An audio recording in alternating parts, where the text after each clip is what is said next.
이번에 한국은행 총재가 바뀔 예정인데 이주열 총재라는 사람은 8년간 겪어왔으니까 대충 어떤 사람인지는 알겠다. 그런데 경제, 정치 이런 거 엄청나게 관심 있는 사람이 아니면 신임 총재가 어떤 사람인지 잘 모르죠.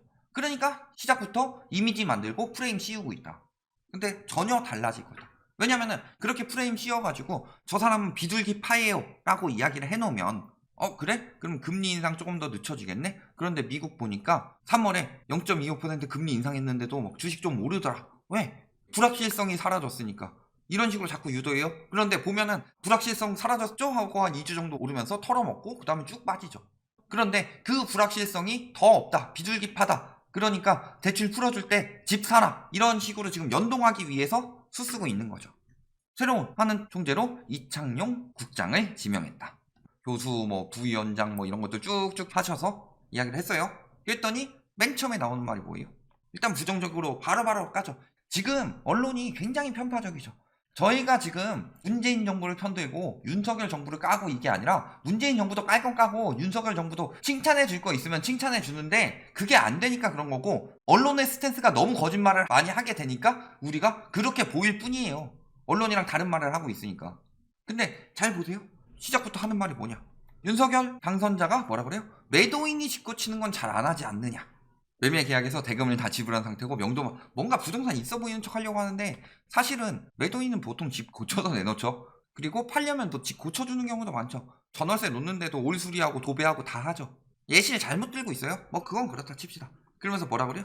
하는 총재를 왜 전 정부에서 바꾸냐? 현 정부의 권한이니까. 그리고 이주열 총재의 임기가 언제까지예요? 22년 3월까지니까 공백을 없애야 되죠. 윤석열 정부 언제 들어와요? 5월에 들어오죠. 그럼 이 한 달간 공백은 어떡할 건데? 지금 미국 스탠스 어때요? 5월에 빅스텝하고 양적 긴축 들어간다고 하죠.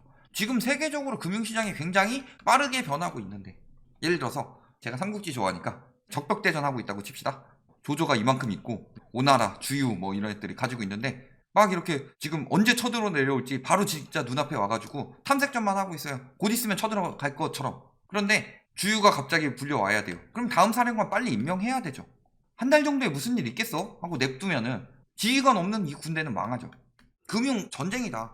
냉전 시대에 핵 무기가 어쩌느니 이런 전쟁이었죠. 지금은 그런 식이 아니에요. 경제 전쟁이에요. 러시아 우크라이나 사태에서 러시아가 세계적으로 비난받을 짓을 하니까 뭘로 때리고 있어요?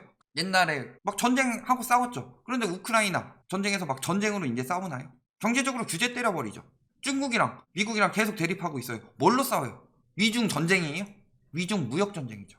경제적으로 지금 전쟁 상황이다. 전시에서 지휘관 자리를 공석으로 두는 게 말이 되냐? 한국은행 총재는 금리, 통화정책 이런 데 관련해서는 수장인데 연장이 되는 가능한 상황이면 모르겠다. 그런데 이번에 8년째죠. 임기 몇 년이에요? 4년이죠. 그래서 한 차례만 연임할 수 있죠. 만약에 한 번 더 연임이 될 수 있다. 그래서 다음 정부에서 알아서 하세요 하고 연임시킨 상황도 아니죠. 그리고 사실 엄밀하게 말하면은 임기 맞춰가지고 다음 정부에서 해도 돼요. 예전에는. 왜? 대통령이 2월부터 2월까지 했으니까. 그런데 탄핵이 일어나고 그런 사례로 인해서 급하게 국가 원수 자리가 공석이 되니까 이번 정부부터 5월에 당선이 돼서 5월까지 한 거죠. 그러니까 나타난 상황이다. 어딜 탓하고 있냐. 그러면 하는 총재 공석으로 둬요? 외국에서 다 금리 올리고 갑자기 4월에 시장이 급변해가지고 지금 유가 갑자기 떨어지다가 갑자기 급변해서 다시 올랐죠? 미국에서 갑자기 4월에 빅스텝 한대요. 그럼 어떡할 거예요? 빈자리로 놓고서 우리나라 경제 망하고 외국인들 한 달 동안 돈 다 빼가가지고 IMF처럼 또 터지다가 그대로 둘 거예요? 정신 나간 소리 하고 있죠. 그러니까 이제 뭘로 몰아붙여요? 비둘기파다. 왜 비둘기파냐? 통화정책으로 집값 못 잡는다고 해서 통화정책으로 집값을 못 잡는다고 이야기를 했냐? 그럼 막상 내용을 보면 뭐라 그래요? 집값을 잡기 위해 통화정책을 쓰는 게 잘못됐다. 이거 말 자체가 아가 다르고 어가 다르죠? 통화정책을 써서 집값을 못 잡는다가 아니라 통화정책으로 집값은 잡을 수 있는데 집값을 잡기 위해서 통화정책을 쓰는 건 잘못됐다. 이 얘기 아니에요? 왜냐면 통화정책은 집값뿐만이 아니라 경제 전반적으로 영향을 주기 때문에 경제가 안 좋을 때 집값 잡겠다고 막 금리 때려버리고 이러면은 경제가 전반적으로 더 안 좋아진다. 그럴 때는 통화정책은 두고 다른 방법을 써라. 이런 이야기 한 거 아니에요? 통화정책으로 집값 못 잡는다는 이야기를 한 게 아니다. 반대로 생각하면 지금 집값이 무너지더라도 통화정책에는 영향이 없다. 왜? 집값만을 보고 통화정책을 쓰는 게 아니고 경제 전반적인 방향을 보고 통화정책을 쓰는 것이기 때문에 집값이 무너져도 세계적으로 금리를 막 올려가지고 우리나라한테 경제적으로 타격을 줄 수 있다. 그러면 금리 계속 올리겠다. 이렇게 볼 수도 있는 거 아니에요? 세손장, 부채 규모 과도하다. 통화정책으로 집값을 잡을 수 없다가 아니라 집값만 가지고 통화정책을 하진 않을 거다. 그런데 보니까 긴축해야 될 때네. 그럼 집값 떨어지더라도 긴축하겠다. 이게 맞는 거죠. 부채 비율이 계속 늘어나게 되면 금융시장에 굉장히 안 좋은 영향을 준다. 그래서 부채 비율을 조정해야 하는 시점이다. 부채 비율을 조정해야 하는 시점에서 할 수 있는 것들은 뭐가 있느냐? 대출 규제랑 금리 인상. 대출 규제는 한국은행 총재가 하는 게 아니죠. 그럼 뭘로 가겠어요? DSR 풀어준대요. LTV 이어서 대출 규제 물 건너갔어. 오히려 대출 완화해준대요. DSR을 늘려준다는 게 뭐예요? DSR이 소득 대비 부채죠. 그런데 지금 우리나라 부채 비율이 뭐가 높아서 GDP 대비 가계부채, 소득 대비 부채 비율이 굉장히 높다는 거죠. 우리나라가 1년 동안 버는 돈을 다 가계부채 갚는데 쓰더라도 빚이 남는다. 이런 상황이죠. 그런데 소득 대비 부채를 더 높이겠대요. 그럼 뭐 해야 돼요? 다른 쪽으로 대출 잡으려면 금리 인상 더 한다. 요거 안 늘리면은 평소대로 하고 요거 늘리면 더 하겠다. 이런 이야기 아니에요? 이주열 총재가 지금 선제적 금리 인상을 했기 때문에 매파인 사람이다 라고 말하면 굉장히 오해다. 굉장히 비둘기파적인 사람입니다. 왜? 2015년부터 미국에서 금리 올렸는데 우리나라 언제 올렸냐? 2017년에 한 차례? 2018년에 한 차례. 굉장히 금리를 안 올렸어요. 그렇기 때문에 GDP 대비 가계부채는 엄청나게 늘어났죠. 그리고 미국에서 금리 올린다? 말만 했죠. 아, 조만간 금리 올릴 거야. 작년에 내년 3월엔 금리 올릴 거야. 이 이야기 나왔는데 환율이 올라가더라. 그러니까 어떻게 해요? 아, 환율 올라가면은 IMF 위기 오는데 최장수 하는맨 왜? 총재 임기 말고 45년 일했대요. IMF 안 겪어봤겠어요?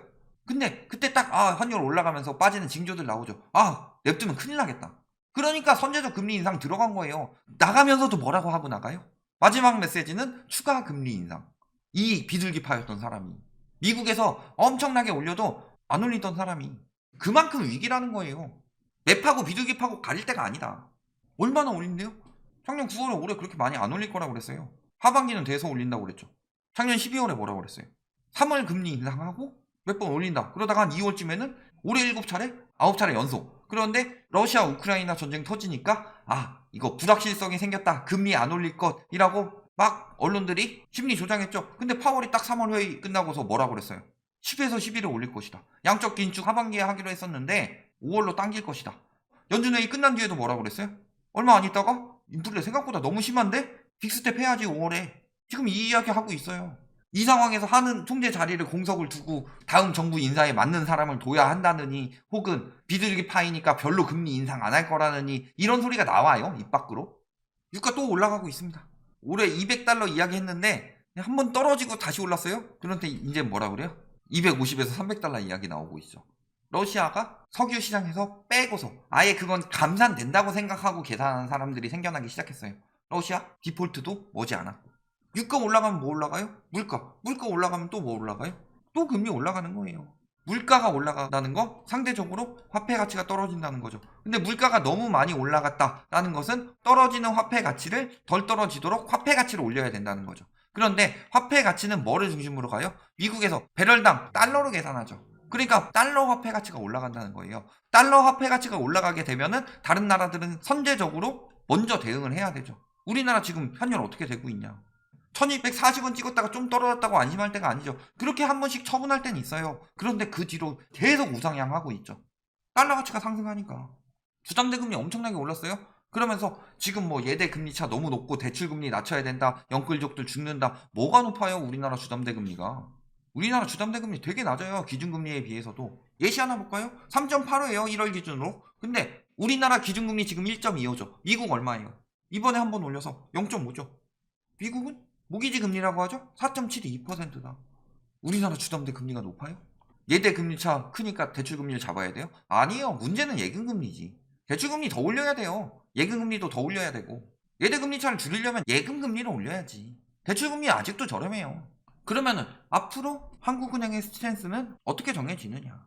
지금까지 봤던 거 일단은 문정부 인사 심었다 이런 자꾸 이야기를 하고 있는데 이게 핵심이 아니라 지금 세계 시장이 너무 빨리 돌아가기 때문에 공백 최소화해야 된다. 왜냐면 한국은행은 우리나라의 통화 정책을 진두지휘하는 장군이니까. 그리고 지금 비둘기파다. 이거야말로 진짜 개소리죠. 엄밀하게 말하면 비둘기파든 매파든 조금 더 성향이 그런 사람은 있는데, 핵심은 경제 상황에 따라서 비둘기파든 매파든 어쩔 수 없이 올려야 될 때가 있어요. 파월은 왜 올려요? 파월은 누가 봐도 비둘기인데. 작년까지만 해도 완전 비둘기였어요. 재작년에는 못됐고. 근데 지금 뭐 하고 있어요? 완전 매파 됐죠. 경제 상황이 그러니까. 집값 잡기 위해서 통화 정책을 쓰면 안 된다. 그러니까 비둘기파다. 이렇게 이야기를 했는데, 집값에 연연하지 말고 통화 정책은 올바른 방향으로 가야 된다. 이 이야기죠. 근데 통화 정책이 올바른 방향으로 가기 위해서는 지금 미국에서 금리 올리고 있어요. 그리고 미국에서 금리를 올리기 전부터 뭐가 올라가고 있었어요? 금리 올린다는 말로 환율이 올라가고 있었다. 그렇다면 우리나라는 선제적 금리 인상해야 되고 그만큼 위험한 상황이다. 그래서 통화 정책도 더욱 줄이는 방향으로 가고 있다. 이런 와중인데 아직도 비둘기 파란 말이 입에 나오냐. 더 올리면 더 올렸지. 여태까지 진짜 이주열 총재가 엄청난 비둘기 파였어요. 그 사람이 매파적으로 나올 정도면 지금 경제 상황이 어떻느냐. 이주열 총재가 2% 이야기했어요. 근데 세계 시장은 점점 더 빨라지고 있습니다. 그러면 올해 2%보다 더 올리면 더 올렸지 절대 더 올리지 않는다.